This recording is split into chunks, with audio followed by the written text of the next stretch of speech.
Assalamualaikum warahmatullahi wabarakatuh. Alhamdulillah wassalatu wassalamu ala Rasulillah wa ala alihi wa sahbihi wa mawalah, amma ba'du. Bapak Ibu sekalian yang sangat saya hormati, pada rakaat pertama tadi imam kita membaca ayat yang satu penggalan ayatnya itu adalah yang diminta oleh Nabi menjelang wafatnya, yaitu jadi ketika Rasulullah menjelang wafat itu Rasulullah meminta supaya dimasukkan ke surga bersama teman-teman yang terbaik. Ya Allah, masukkan saya ke dalam surga bersama orang-orang yang terbaik. Itu menjelang wafatnya itu Nabi begitu. Nah, teman yang terbaik itu siapa? Yang dibaca pada rakaat pertama oleh imam kita yang luar biasa ini adalah surah An-Nisa ayat 69. Teman yang terbaik itu satu adalah An-Nabiyyin, para nabi. Nah, ini boleh bapak-bapak berdoa, mendoakan orang yang sudah meninggal pakai ayat ini boleh. Karena Nabi meminta supaya dimasukkan surga bersama orang-orang terbaik. Lah, orang terbaik itu ini Nabi, para nabi, wasiddiqin, orang yang imannya itu kokoh, ya, imannya itu kokoh. Wasyuhada, dan para syuhada. Wassolihin, dan orang-orang yang soleh. Itu yang diminta Nabi. Suatu saat saya jelaskan panjang lebar soal ini ya. Di dalam tafsir yang ditulis oleh orang Pakistan, menarik sekali. Siapa orang syahid itu? Syuhada itu tidak mesti orang yang ikut perang, tapi orang yang mewakafkan dirinya untuk kegiatan agama, ya. Kegiatan kemanusiaan juga agama loh. Mewakafkan dirinya lalu meninggal, itu masuk kategori syahid. Ya, orang yang mengurusi jamaah zikir, mengurusi pengajian, mengurusi sekolah, mengurusi masjid, ya sudah, hidupnya ya diwakafkan untuk itu, ya itu masuk kategori itu. Sebab kalau tidak masuk kategori itu berarti kesempatan generasi berikutnya itu tidak ada, kecil untuk menjadi syuhada. Lawas solihin itu diterjemahkan, diartikan dengan orang-orang yang tidak menonjol dalam pergerakan, tetapi dia ikut punya peran. Orang-orang yang dalam perang, lalu dia hanya menyediakan air minum, logistik minum saja, tapi tidak ikut terlibat di medan perang. Itu masuk as-solihin. Sekarang kayak di masjid gini, as-solihin itu siapa? Jadi orang yang hebat, mohon maaf, bukan orang yang di mimbar saja, tidak yang di sini saja. Petugas keamanan itu as-solihin. Sebab kita bisa sholat yang begini bersih karena petugas kebersihan, itu masuk as-solihin.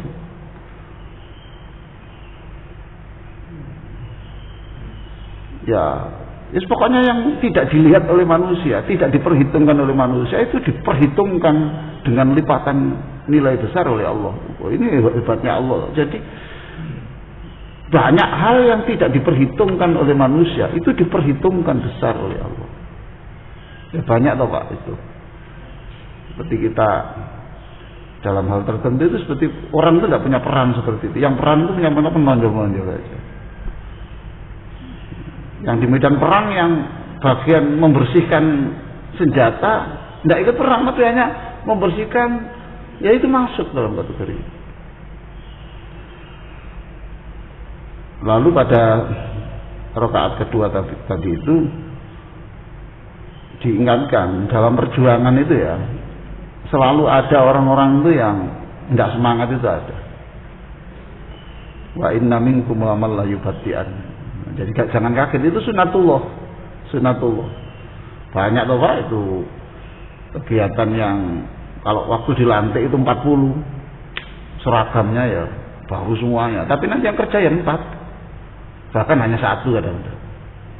Nanti orang itu datang ketika pembubaran, pergantian pengurus datang lagi. Itu sudah, itu sunatullah. Nah, orang berjuang ini Allah tidak menghitung hasil. Tidak menghitung hasil. Bapak mengadakan acara apa yang itu nggak berhasil, itu orang mencibir. Tapi Allah enggak begitu. Saya enggak lihat hasil, saya lihat proses. Kamu walaupun gagal, tapi kamu itu sungguh-sungguh, ya sudah saya nilai. Oh, coba lah.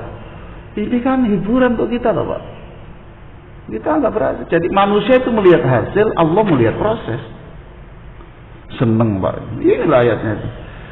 Siapa yang berperang di jalan Allah terus mati atau dibunuh, ya sudah, itu tetap diberi pahala yang besar. Nah, itu pengantar ya, ini bacaan imam kita tadi itu.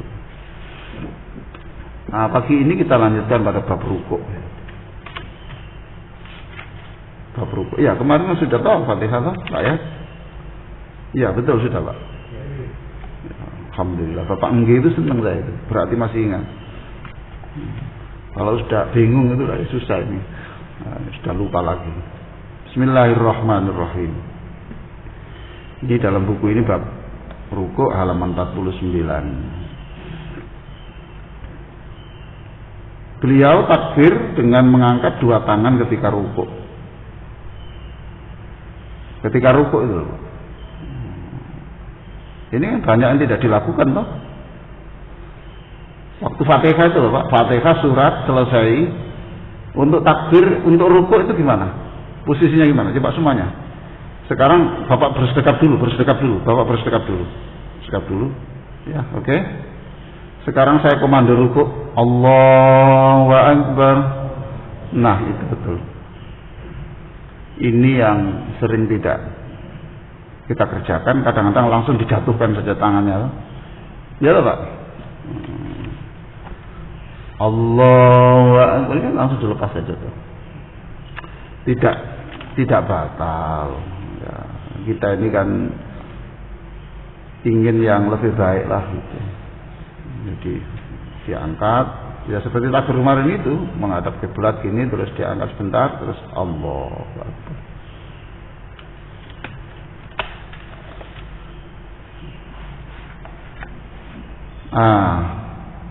Kemudian posisi tangan diletakkan di lutut atau di bawah lutut? Apa? Lutut. Kedua-duanya benar Pak. Ukurannya bukan letaknya tangan. Ukurannya adalah posisi punggung itu bisa sejajar. Tangannya orang itu tidak sama. Ada yang tangannya panjang, maaf saja, tangan panjang itu apa? Maksudnya itu bukan kiasan ya, ukuran. Ada yang panjang. Nah kalau panjang itu nanti diletakkan di apa? Lutut, itu bisa saja agak menceng begini. Kita ini alhamdulillah Bapak punya tangan ya. Kita tidak pernah menangis, syukur punya tangan ini. Memang betul ya. Jadi yang mengerti nikmat Allah itu tidak banyak. Saya ini punya mahasiswa tidak punya kedua tangannya, tidak punya kedua tangan sama sekali. Jadi dia kalau pakai baju ya dibantu orang, ke WC ya dibantu orang. Gimana Pak? Di WC ya dibantu orang kan enggak? Nulisnya dengan kaki. Saya nangis. Lihat itu nangis saya. Ya Allah, saya sudah diberi tangan hampir 63 tahun ya, 64 tahun, tapi saya tidak pernah sujud menangis. Kok saya diberi tangan? Kok tangan saya tidak diambil Allah, wong tangan saya pernah berdosa. Itu kalau maka bisa diletakkan di bawahnya lutut, agak direnggangkan sedikit, ukurannya pokoknya ini sejajar. Telur itu pokoknya diletakkan di punggung itu tidak menggelinding. Tapi tidak usah Bapak sholat bawa telur, itu sejajaran. Nah, apa bedanya rukuk dan sujud? Bedanya artinya beda dalam arti ya Pak ya. Beda dalam artinya, itu filosofinya apa? Rukuk itu apa, sujud itu apa? Ini dijawab oleh Muhsin Qiraati itu. Rukuk itu penghambaan, sujud itu kedekatan. Jadi rukuk itu pengagungan Allah dan penghambaan. Menyatakan saya ini menghamba. Sujud itu ekspresi kedekatan.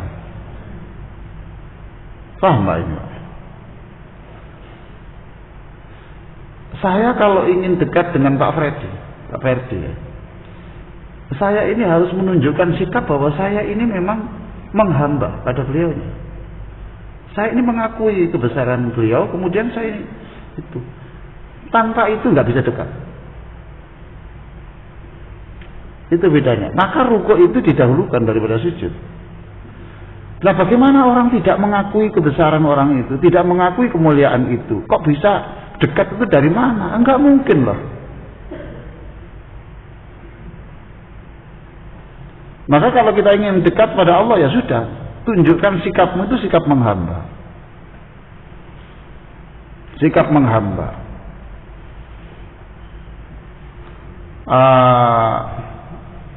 Manusia itu kan disebut Abdullah, Pak, hamba Allah. Ya. Bapak bayangkan, ya. Maka di dalam bahasa Inggris, wa ana abduka itu banyak diartikan I am your slave. Saya ini budakmu. Sekarang kita bayangkan budak itu dengan apa? Yang punya budak itu namanya apa? Ya, juragan. Ya, tuan mungkin Pak. Karena kalau juragan itu tidak sampai pemilik. Tuan ya Pak ya mungkin ya. Nah, di dunia ini belum terlalu lama loh Pak. Negara bebas perbudakan itu belum terlalu lama. Jadi saya itu ketika diundang di Afrika, itu di pesawat itu saya baca, loh, ini adalah slave state. Ini adalah negara di mana dulu itu ditempati oleh budak-budak dari Inggris dan dari Perancis. Itu di pulau yang sangat terpencil. Subhanallah, jadi abad ke-17 itu masih ada perbudakan. Masih ada perbudakan zaman itu. Sekarang bayangkan Pak, budak itu dengan tuannya. Itu akhlaknya seperti apa Pak? Bapak renang dulu. Tapi Bapak kan tidak pernah jadi budak, jadi tidak pernah tahu Pak ya. Bapak juga tidak pernah jadi tuan, jadi tidak pernah tahu. Tapi bayangkan Pak, orang yang tidak punya harga. Coba bayangkan, dia kerja sehari semalam, hanya diberi bayaran kurma 3 biji itu. Dan itu tidak boleh mengeluh loh. Tidak boleh mengeluh. Lewang budak kok mengeluh? Kamu itu siapa? Kamu saya beri makan atau tidak itu kan urusan saya. Kamu saya jual apa saya urusan saya. Budak. Kalau umpamanya budak melakukan kekeliruan, terus saya tarik telinganya gini, kira-kira ekspresinya budak gimana? Pak. Kalau budak ya melakukan kesalahan, ya, lalu dijewer sama tuannya. Kira-kira budak itu ekspresinya atau sikapnya bagaimana? Oh iya, matur nuwun Bapak. Alhamdulillah. Gimana Pak ekspresinya? Saya bayangkan. Ayo Pak, ayo Bapak ngomong apa? Ayo seneng aku Pak. Gimana Pak versi? Apa Pak? Marah. Masa berani Pak? Budak marah? Nggak mungkin Pak. Kecewa? Nggak mungkin Pak. Budak itu nggak begitu Pak. Hah? Ya sudah Pak. Ya pasrah Pak. Iya. Ditendang pun tidak akan berani melawan. Budak kok Pak. Jadi budak itu pada posisi itu. Diberi sehari itu 3 kurma. Ya Bilal kan pernah Pak jadi budak itu. Sehari itu dibayar hanya 3 kurma saja. Ya sudah terima itu. Berarti pagi 1 kurma, siang 1 kurma. Nggak boleh kurang Pak. Nggak mungkin. Paham Mbak ya? Paham. Lah bapak ibu ini setiap hari mengatakan saya ini budakmu. Sekarang saya bertanya, apakah bapak sudah bersikap kepada Allah seperti budak kepada Tuhan? Paham Pak Ji? Di sini kesalahan besar. Kata Allah, Betabrus, saya ini hambamu. Hamba apa? Kamu sering kali tidak terima dengan pemberian saya. Kamu saya beri sakit, saya beri cobaan ekonomi. Coba bengok-bengokmu itu sampai langit goyang kabeh. Hamba itu. Wa ana abduka. Wa ana ala ahdika. Saya ini budakmu. I am your slave. Kadang-kadang diartikan I am your servant. Saya ini pembantumu. Nah kita ini dalam artian ini Pak ya, dalam artian ini sampai pada orang sufi-sufi itu sampai posisi duduk saja itu diukur seperti duduknya budak kepada majikan. Saya duduk dalam posisi ini tidak cocok sebagai budak. Nah ini maaf agak melenceng sedikit tapi tidak apa-apa ya. Saya ingin menunjukkan bahwa kita ini budak Allah.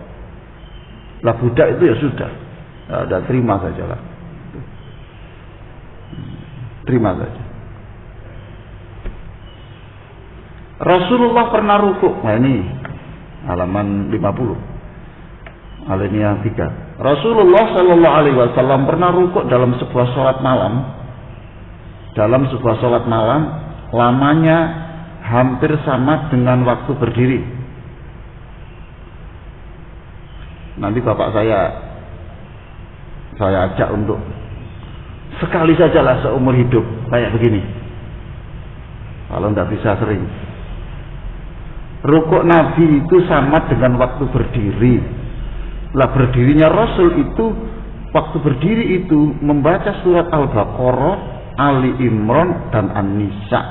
Itu 5 juz plus 2 halaman.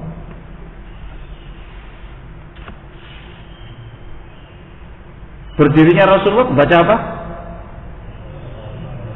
Al-Baqarah, Ali Imran, An-Nisa. Saya lihat di sini itu 5 juz plus 2 halaman.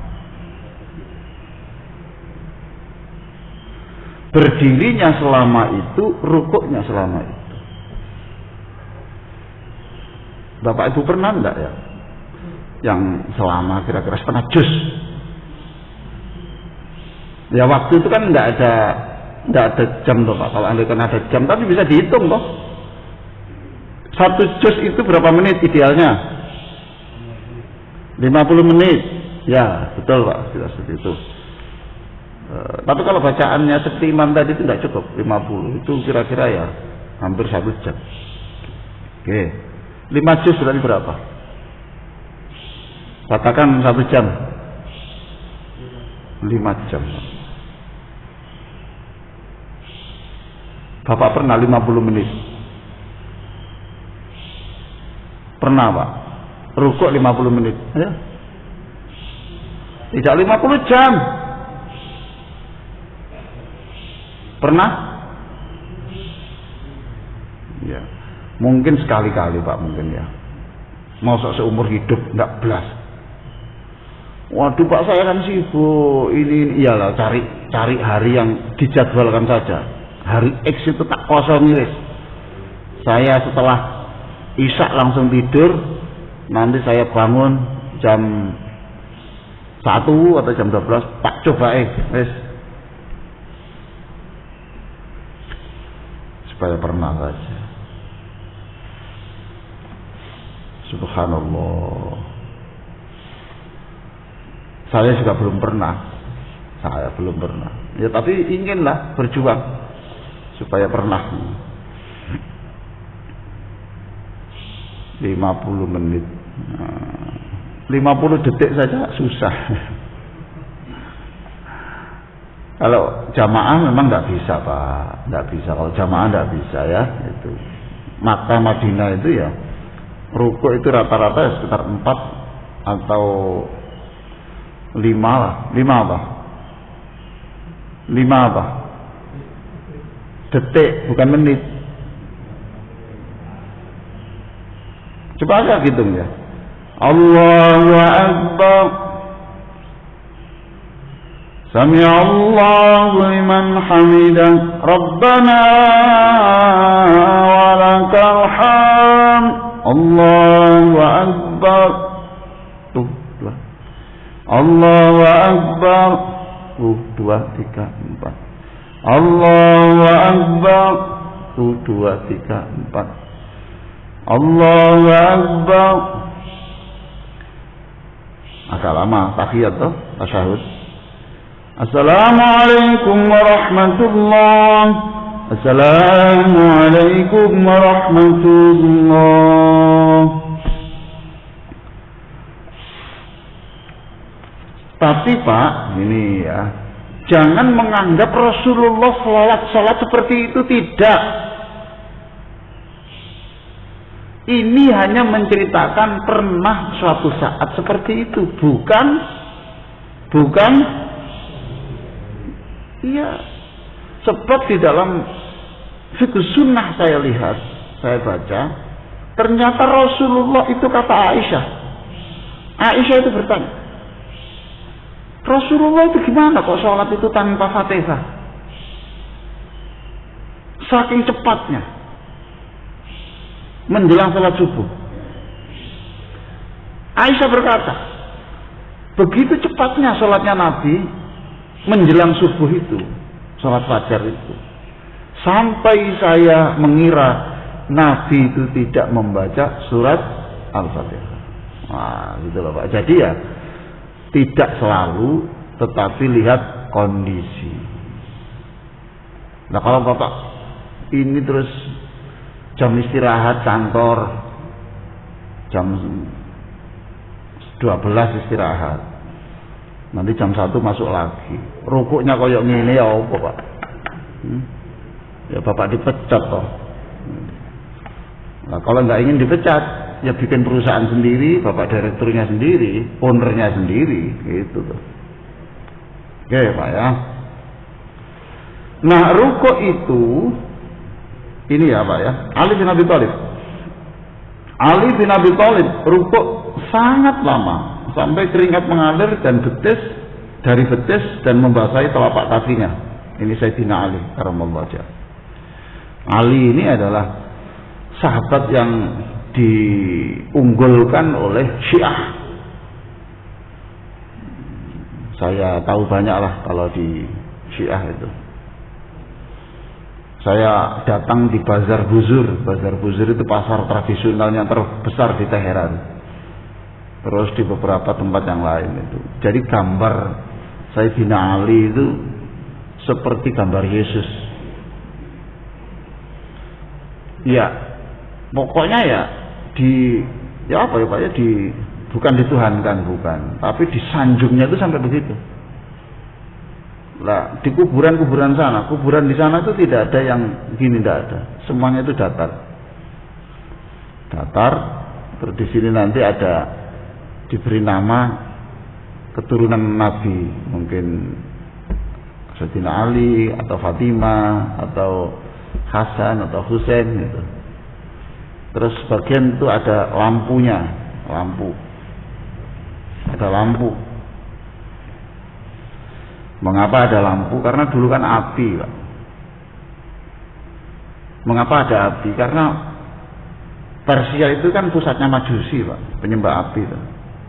Jadi setiap agama itu di dalam prakteknya itu selalu diwarnai oleh budaya-budaya yang sebelumnya yang ada di situ. Sayyidina Ali ini pernah rukuk itu lama sekali sampai keringatnya itu mengalir dari betis sampai membasahi kakinya. Baik, kita lanjutkan. Nah, rukuk itu sebenarnya kan rukuk begini toh. Ada hadis Nabi, rukuklah kamu sampai engkau tumakninah. Apa maksudnya nih? Rukuklah kamu sampai tumakninah. Apa artinya? Tumakninah itu apa? Tumakninah, tenang.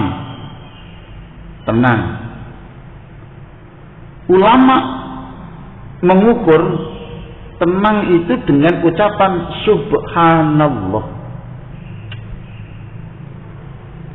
Allahu Akbar, subhanallah, sami Allahu liman hamidah. Sah enggak? Sah, karena sudah ada durasi waktu membaca subhanallah. Allahu Akbar, subhanallah, sami Allahu liman hamidah, subhanallah. Cukup. Itu kalau diartikan tenang dalam arti fisik.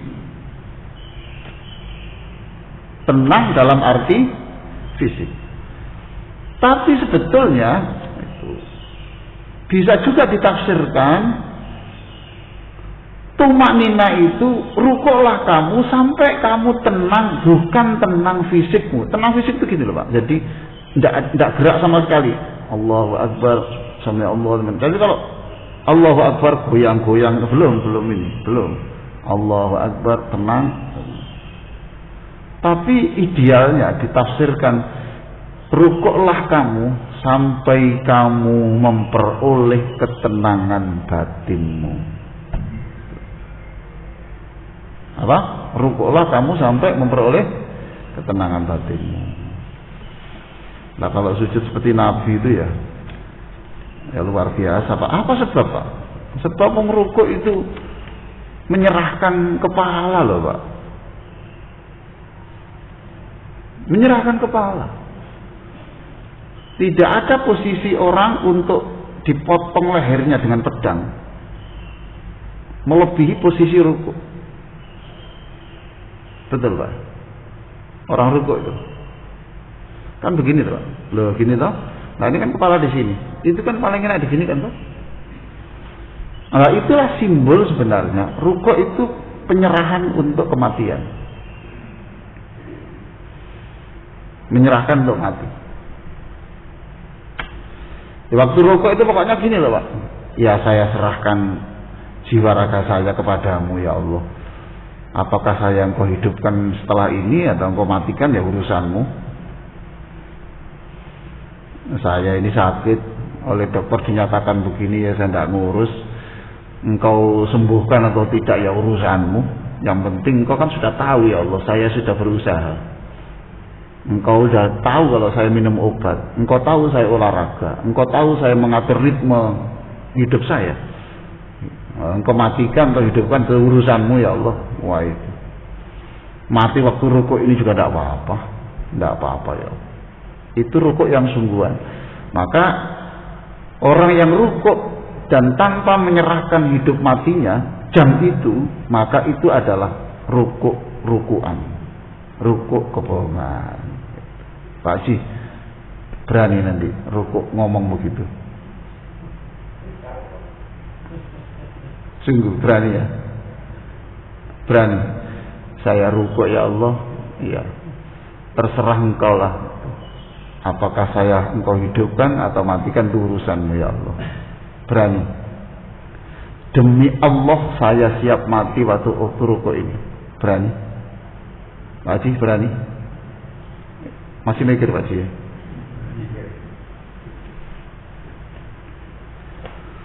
Bapak usia berapa? Oh 53. Nah, saya sudah 64. Tapi sebetulnya bukan soal umur. Kalau saya ya bertanggung jawab saya. Saya kalau ngajari begini, saya ini sudah setiap rukuk ya, bukan setiap ya. Kalau rukuknya bisa agak lama ya saya pasrah aja. Tidak ada Pak kenikmatan melebihi kepasrahan. Ada sahabat yang, ada orang ya, saya tidak tahu itu sahabat apa enggak. Di dalam buku apa itu lupa. Ditanya, kamu itu kan kalau mendoakan orang kan jos ya. Kamu itu, ini orang ini buta, tapi orang ini banyak. Kalau doa itu, mendoakan orang itu, subhanallah, dikabulkan Allah, banyak dikabulkan Allah. Terus dia ditanya, kamu itu loh ya, mendoakan orang yang sakit ya sembuh, mendoakan ini sembuh. Kamu tuh kok enggak berdoa? Apa? Dia buta. Kamu kok enggak berdoa untuk apa? Untuk apa? Untuk sembuh toh? Jawabnya sederhana. Bisa melihat itu kebahagiaan. Tapi yang paling bahagia pada saya adalah menerima apa yang diberikan Allah. Selesai. Saya tahu melihat itu kenikmatan, tapi bagi saya kenikmatan tertinggi adalah saya bisa menerima apa keputusan Allah. Wah, ini soal ini kalau stres sih kawan. Jadi kalau bapak rukuk tidak siap mati waktu rukuk ya mohon maaf saja itu, mohon maaf Pak ya, jangan tersinggung Pak ya. Itu rukuk kepalsuan. Itu hanya rukuk fisik, tidak rukuk hati. Mohon maaf, jangan tersinggung Pak ya, jangan tersinggung. Masih takut Pak Haji? Masih takut? Enggak ya. Wong Bapak menyatakan siap mati ya tidak mempercepat kematian, takut mati ya tidak memperlama kematian. Podo ae Pak, apa mikir ini? Serahkan aja pada Allah. Ini Pak filosofi rukuk. Maka jangan-jangan Nabi rukuk yang sekian lama itu hanya untuk menyerahkan saja. Saya ini sudah lelah berdarah-darah di dalam perang Uhud. Saya ini sudah terkena panas sekian. Saya sudah jalan ini terus ini. Maunya apa engkau terserah engkau. Engkau beri umur berapa? Urusanmu. Saya bisa makan atau tidak? Urusanmu. Sudah, kewajiban saya itu berdoa dan ikhtiar. Keputusannya engkau, sudah titik. Wah, kalau Bapak bisa rukuk begini, saya yakin Bapak lebih sehat.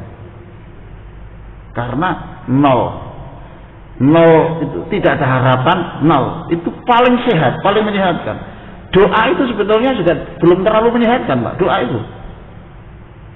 itu belum terlalu menyehatkan, sebab ada rintian. Ayo, betul Pak ya, ada rintian, ada harapan, itu masih belum nol. Sekarang saya tanya, lebih banyak mana perintah berdoa dengan perintah tawakal dalam Al-Quran? Jawabannya subhanallah, ayat tentang doa itu sedikit. Ayat tawakal, kepasrahan itu luar biasa, menghiasi seluruh halaman. Oke. Ini filosofi rukuk luar biasa. Nah sekarang posisi rukuk, kalau doanya gampang lah ya. Doanya itu banyak Pak, itu banyak sekali. Yang itu mencerminkan ketaatan. Nah posisi rukuk sekarang, posisi rukuk ini yang ideal ya. Siapa yang mau praktek di sini? Silakan, sukarelawan. Monggo, siapa yang mau praktek di sini? Ada? Pak Haji, monggo Pak Haji sini, Pak Haji sini. Ya, Bapak saja yang kurus. Yang gemuk susah. Maaf ya Pak, ini susah untuk praktek. Oke, Pak, madhab sana, rukuknya madhab sana, Pak. Oh, enggak ke sana, Pak, madhab sini. Madhab sini. Oke. Silakan Bapak bersedekap dulu. Sudah, sekarang saya beri komando rukuk. Allahu Akbar. Pak, tangannya, Pak. Kenapa kok menghadap situ tangannya, Pak? Nah, kampanye ini wis 50 tahun ngono dadi balik niku repot. Nggih. Lagi, Pak. Allahu Akbar.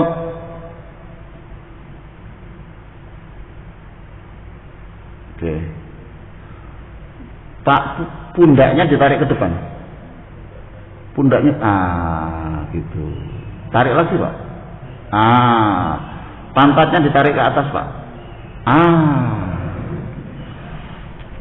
Ini idealnya, Pak. Itu Bapak tahan 15 menit saja. Loh ngene. Nabi tak kandhani 5 jam sampai 15 menit itu serame kayak gini. Nah itu, Pak. Tuh. Terus Bapak pasrahkan. Saya siap mati jam ini. Nah itu toh. Ini Pak, pasrah ya. Pasrahkan istri Bapak ke Allah, pasrahkan anak Bapak ke Allah, pasrahkan anak nomor 2 Bapak pasrah ke Allah. Nasibnya kedepannya terserah Allah. Pasrahkan penyakitnya Bapak ke Allah. Sudahlah, biar Allah ngurus. Pasrahkan rezekinya Allah pada Allah, sudah.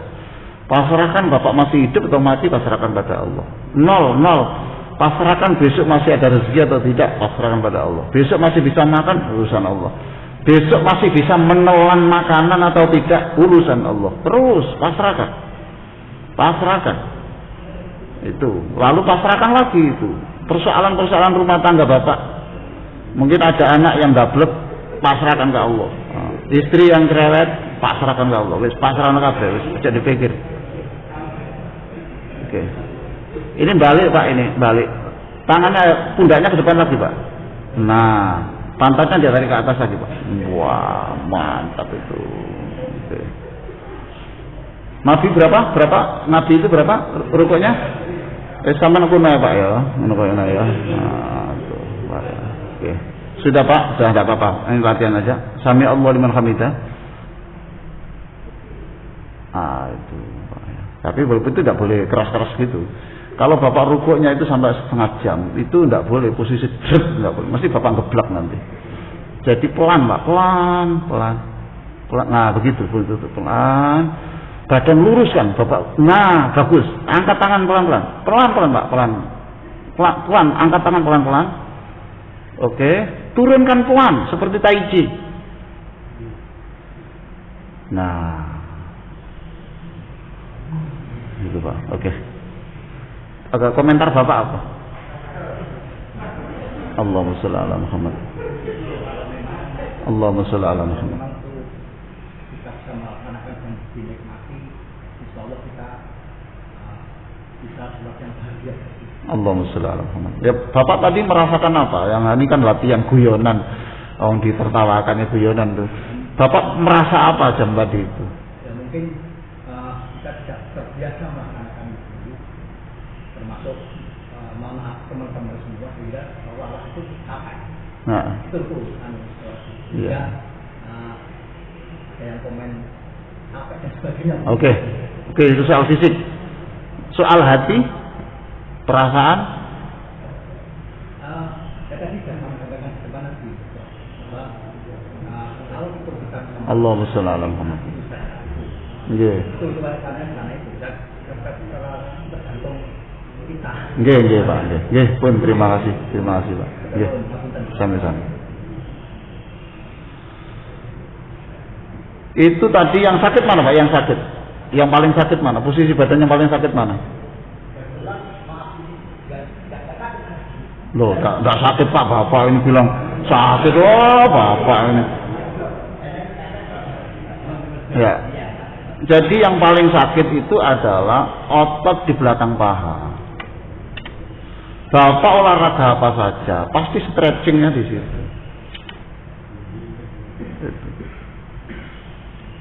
Ya, wis Bapak ngene lho, Pak. Wis nyungsep matek ya wis ngono lho, Pak. Wis matek waktu rokok lho mati lho, Pak. Wis. Itu. Bahkan kadang-kadang kepada bapak-bapak yang kadang-kadang takut nyungsep itu, saya suruh letakkan bantal di depannya. Karena bantal yang udah nyungsep tidak sampai kena kepala sebenarnya. Enggak, kalau nggak dipaksa begitu nggak bisa. Dan kalau sudah ketika bapak itu sudah nol ya, nggak ada permintaan. Lain bapak perhatikan ya. Ya Allah, berikan aku. Ya Allah. Itu kan merintih, betul kan? Merintih kan Pak ya, betul kan? Itu masih belum nol. Tapi kalau ya Allah, sudahlah, apa sih maumu itu saya pasrah saja. Saya ini kan budakmu. Engkau matikan, yes. Engkau hidupkan, yes. Yeah. Bahkan saya ini kan punya hepatitis ya. Saya liver saya. Saya liver, tulang, darah tinggi, itu saya seperti kadang-kadang itu saya serahkan aja. Seperti saya letakkan di talam organ tubuh saya ini. Ini loh ya Allah, organ tubuh milikmu yang kau titipkan pada saya. Terserah engkau. Engkau sembuhkan virus ini, kau lumpuhkan atau kau hidupkan atau tambah parah, saya tidak ngurus, saya sudah. Itu urusanmu, sudah pasrah. Apa maumu terserah. Sebab tidak ada kemauanmu yang tidak baik. Itu saja. Wah ini nanti freshnya otak akan mempengaruhi sistem tubuh. Itu bukan saya Pak, itu dokter Pak, saya bukan dokter. Kalau soal fisik itu dokter yang bicara. Saya hanya menirukan pernyataan dokter.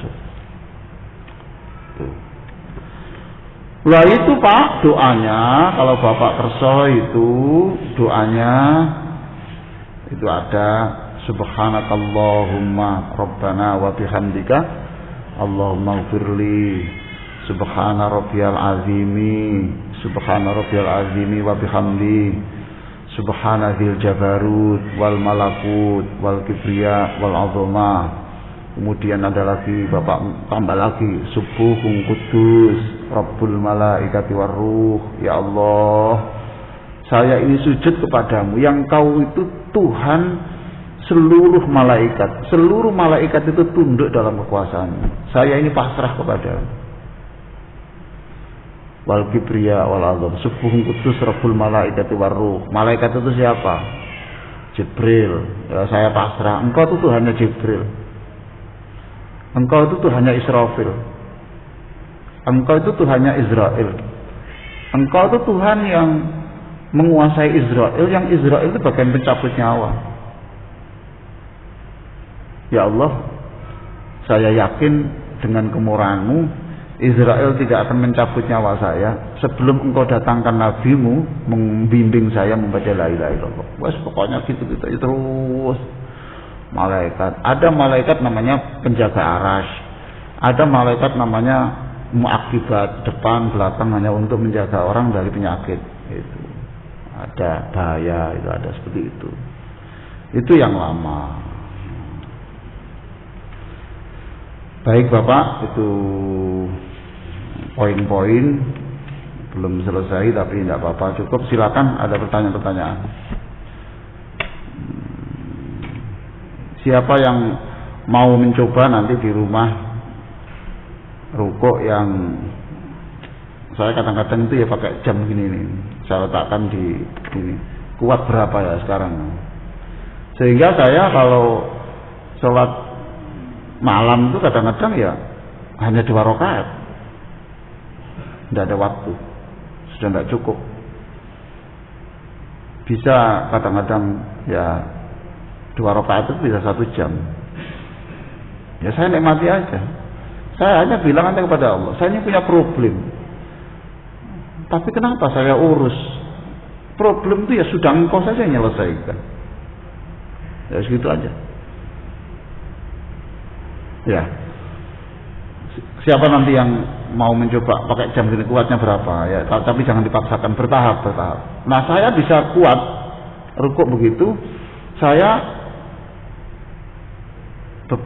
hampir setiap hari ya, tapi beberapa hari ini saya tidak karena saya agak lelah.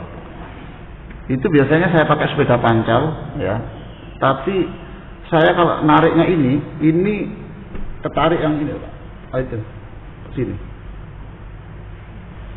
Jadi mancak berat itu ketarik ini otot di belakang paha itu.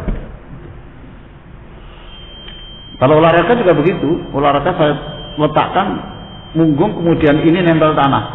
Coba tunjukkan Pak, Bapak olahraga berdiri, Bapak berdiri. Oke, Bapak menunduk, letakkan tangan ini ke tanah. Iya.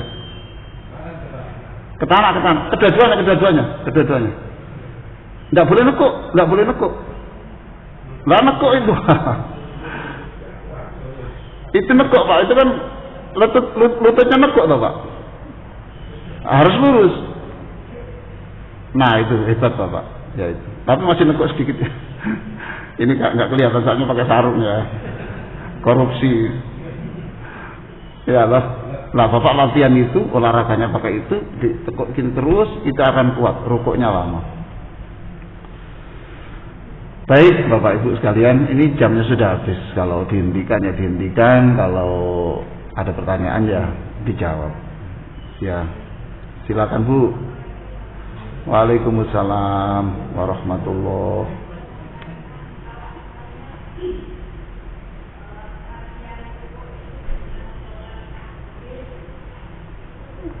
Boleh Bu, apa saja boleh. Iya Bu, itu udah bagus. Lumayan lah tasbih itu. Tapi surat tasbih itu berapa menit Bu? Biasanya rukuk berapa menit?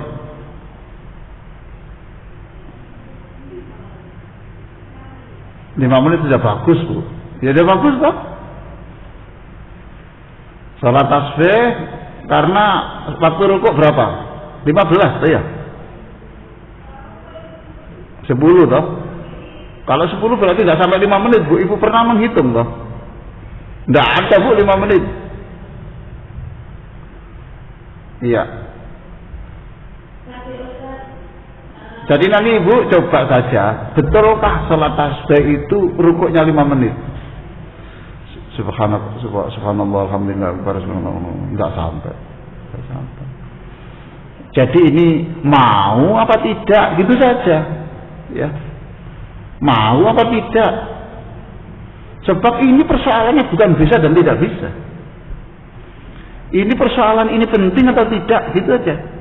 Mau apa tidak? Kalau tidak berlatih ya sampai mati ya seperti ini, nggak ada kemajuan. Maaf saja dengan cari begini-begini itu nggak semua orang mau Pak. Yes, ini aku jangankan rukuk lama, bang. 5 menit, 5 rakaat aja 5 waktu aja genep. Itu kadang-kadang. Jadi ini persoalan mau atau tidak, menganggap penting atau tidak.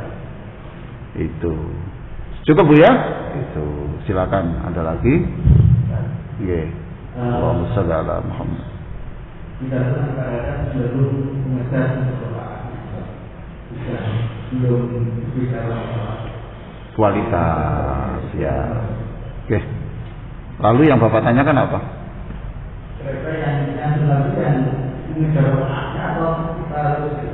Ibnu Abbas itu mengatakan sholat 2 rakaat full of contemplation, jadi penghayatan penuh itu lebih baik daripada 1000 rakaat dalam semalam. Jadi Ibnu Abbas menghendaki kualitas. Saya mengikuti paham ini. Tuh. Nah sekarang kalau Bapak mau memadukan, gampang. Bapak kalau sholat malam katakan 8 rakaat, itu ya Pak ya, umumnya gitu ya. Rakaat 1, 2 biasa, menu biasa. Rakaat 3, 4 menu biasa, 5, 6 menu biasa, 7, 8 menu spesial. Paham? Itu untuk menggabungkan kuantitas atau kualitas. Itu sederhana.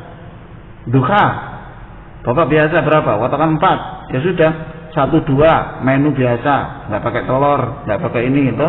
Itu loh.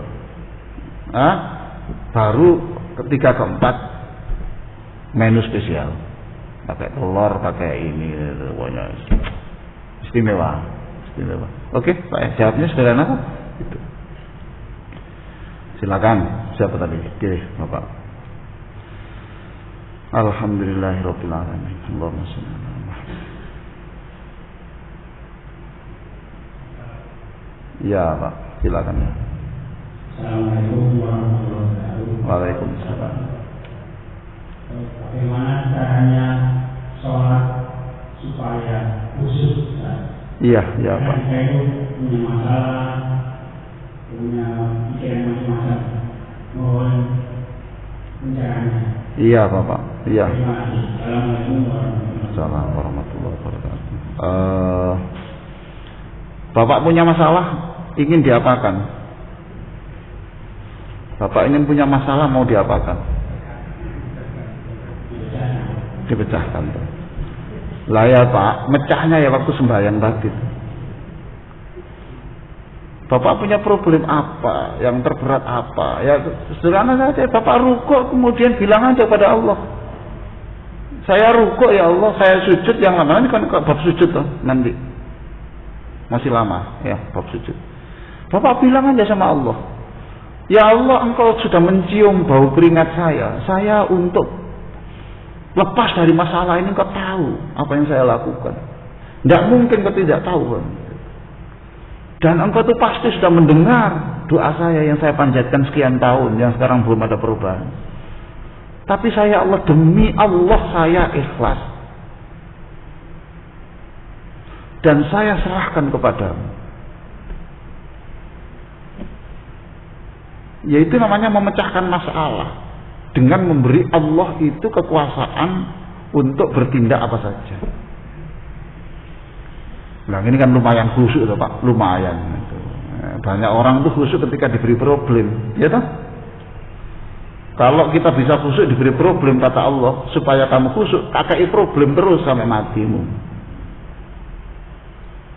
Karena khusyuk itu adalah kebahagiaan tertinggi. Jadi Bapak itu khusyuk itu ya harus tahu artinya.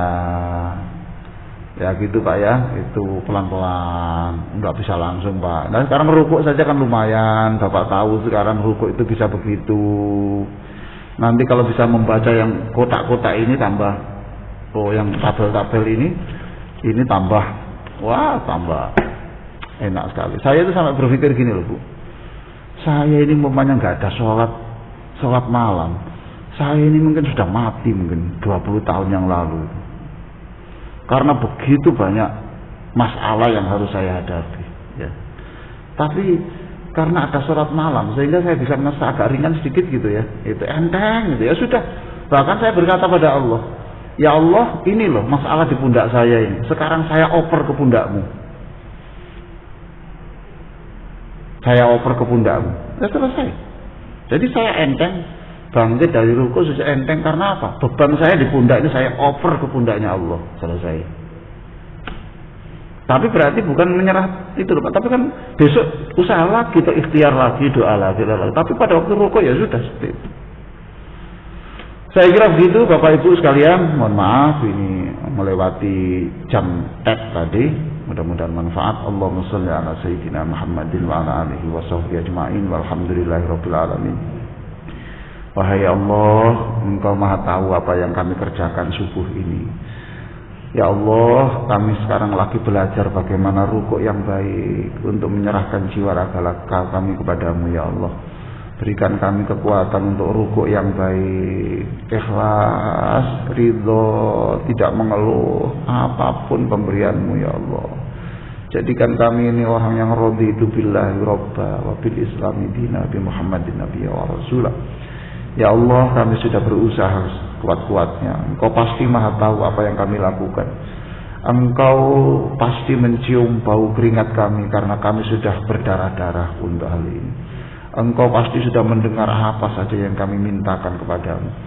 Sekarang kami belajar untuk menyerahkan segala-galanya kepadamu waktu rukuk dan sujud kami. Terserah Engkau ya Allah, karena tidak ada kemauanmu yang tidak terbaik bagi kami. Rabbana atina fid dunya hasanah wa fil akhirati hasanah wa qina adzabannar walhamdulillahirabbil alamin. Wassalamualaikum warahmatullahi wabarakatuh.